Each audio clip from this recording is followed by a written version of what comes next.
फोहोर जथाभावी नफालौँ है।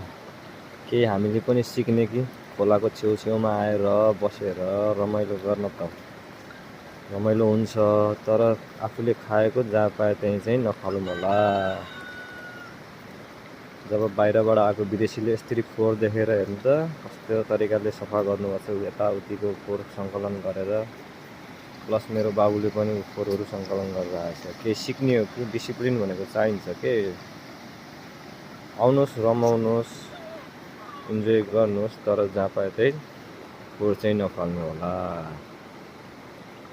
यो चाहिँ हामी सबैको लागि स्वच्छ वातावरण बनाउनको लागि यति कुराहरू चाहिँ हामीले निम्ताउनु पर्नेछ।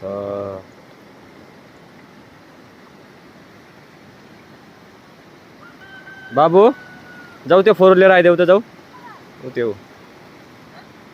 यस, बिस्तारै जाऊ है, लोटिन्छ। खोला नालाहरूमा यसरी फोहोर जहाँ पाए त्यहीँ चाहिँ कसैले पनि नफाल्नु होला है। जो आउनुहुन्छ कसैले पनि नफाल्नु होला। यस्तो राम्रो छ, यस्तो राम्रो सुन्दर ठाउँ छ।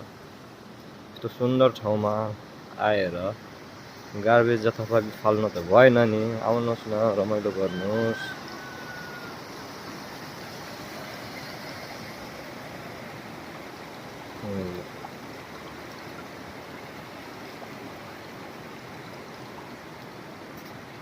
बिस्तारै आएर राख्लो हो या।